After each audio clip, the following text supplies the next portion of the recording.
إن في خلق السماوات والأرض واختلاف الليل والنهار لآيات لأولي الألباب الذين يذكرون الله قياما وقعودا وعلى جنوبهم ويتفكرون في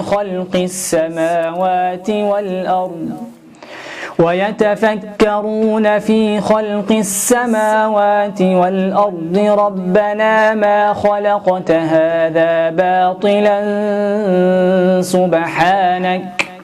سبحانك فقنا عذاب النار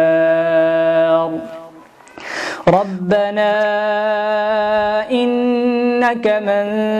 تدخل النار فقد أخزيته وما للظالمين من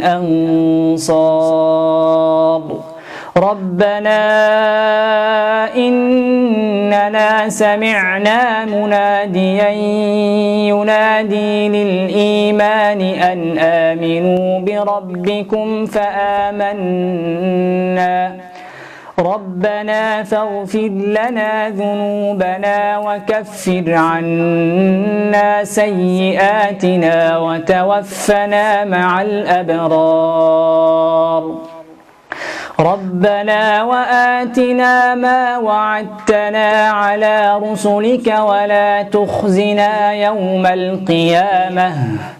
إنك لا تخلف الميعاد فاستجاب لهم ربهم أني لا أضيع عمل عامل منكم من ذكر أو أنثى بعضكم من بعض فالذين هاجروا وأخرجوا من ديارهم وأوذوا في سبيلي وقاتلوا لأكفرن عنهم سيئاتهم ولأدخلنهم جنات تجري من